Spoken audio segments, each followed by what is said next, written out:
He's a host on Sirius Radio, Cosmo Radio, very funny man, Mr. Kenny Zimlinghaus.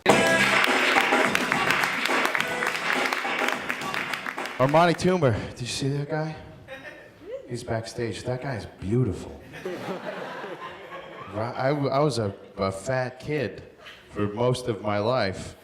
So when I met Armani Toomer, nothing makes you feel more like a fatter piece of shit than meeting a professional athlete. And he hasn't played for a little while, and you're just like, fucking let go, man. Like, retire already. You make me feel horrible. He made me want to play sports, though. I've always wanted to be an athlete, you know. Even in high school, I just always wanted to be an athlete, not such a fat kid. So I thought maybe that I could be on the swim team when I was a fat kid, but they don't let you swim in meets when you wear your shirt in the pool. Well, I was one of those fat kids who wore a shirt in the pool, which is the dumbest idea any fat kid ever had, because only fat kids wear their shirt in the pool to go swimming. That's like the fat kid swim team uniform. And the fat kid swim team doesn't exist. Only fat kids wear their shirt, and you wear your shirt in the pool to disguise the fact that you have bigger titties than any other girl at the pool party. And it doesn't work. It doesn't work. Just this microphone. It doesn't work because it doesn't disguise it at all, because the minute your white t-shirt gets wet, it becomes see-through.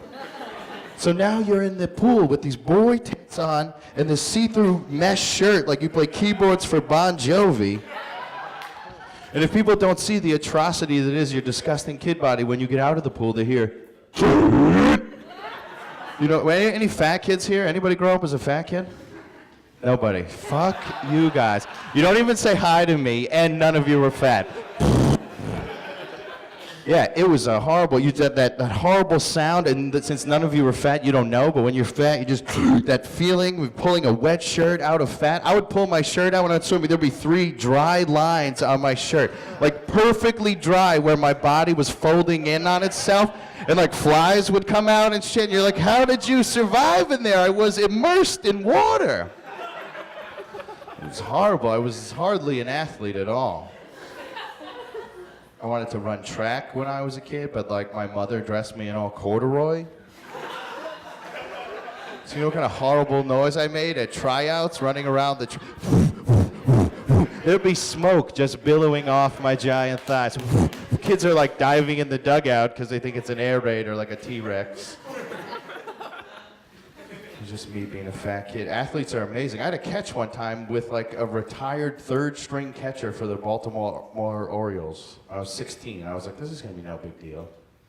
Guy was the most amazing athlete. The catch was the scariest thing it was scarier to me than the Blair Witch Project, having a catch with this guy. It was like an asteroid field, and we only had one ball. I'll save that story for another sports show, I guess. You know, I found out the hard way that StubHub.com is not a dating website for amputee girls. So save yourself the time, fellas. It's for tickets. I thought I'd maybe, you know,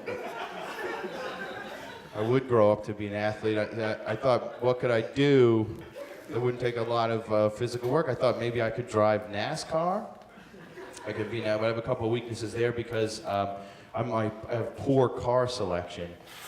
I just rented a car recently for a road trip to go to Charleston, South Carolina. I don't know if anybody knows where that is. It's like, you're like, yeah, we know, yeah, don't even bother. You hate me, I understand. Like, yeah, we know where that is, and we're not going to tell you. Yeah, it's 12 and a half hours in a car, and I rented a smart car.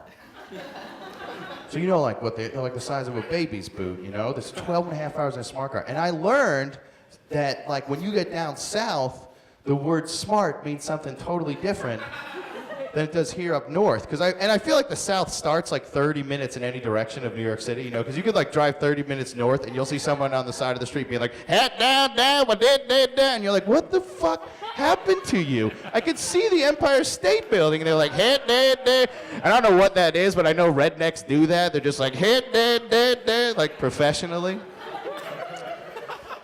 So I'm in this smart car, and I cross the Mason-Dixon line. I pull into a truck stop somewhere in, like, West Virginia, and these two dudes come in a pickup truck wearing full camouflage. And I get out of the smart car, they pull up, and they look over at the car, and they're like, one of the guys is like, hey, man, look at that. And the other guy looks over at the smart car, and he's like, man, fuck that faggot. And I was right there. And I'm not gay. And I was like, wait, you're basing who I have sex with on the car that I rented? Because if I was doing that to you based on your 1972 rusted out Ford pickup, I would think you fucked deer. He's like, I do, had that. So I wouldn't be good at NASCAR, I don't think. I get really nervous when I drive. I'm a really nervous driver because I don't have a car here in New York City at all. So when I take these road trips, like I saw this sign recently on the road. It said deaf children area. Have you ever seen this sign? I like white knuckle it, you know? And I go like 3 miles an hour because I picture the area to be swarming with deaf kids. You know what I mean? It's like the monkey scene in Jumanji. There's like deaf kids in trees, deaf kids all over the car. It's like a safari, a great adventure. Deaf kids ripping off the antenna, throwing feces at it. That's a stupid sign, you know. They're just deaf. They can still see and think. They can still tell the difference between grass, curb, and there's my ball in the street, you know? I can't picture anybody in here driving being like, there's a kid in the road, bah, bah, he's not moving, bah, bah. Why is he not moving, bah, bah. I'm not slowing down, bah, bah. What is he, deaf? Bah, bah. I didn't see a sign. If only there were a sign. We also have signs on the road that say, watch children. I thought that was illegal. No, it ain't. I gotta go. Enjoy the rest of the show. Thanks, guys. Have a good time. 12 Angry Mascots.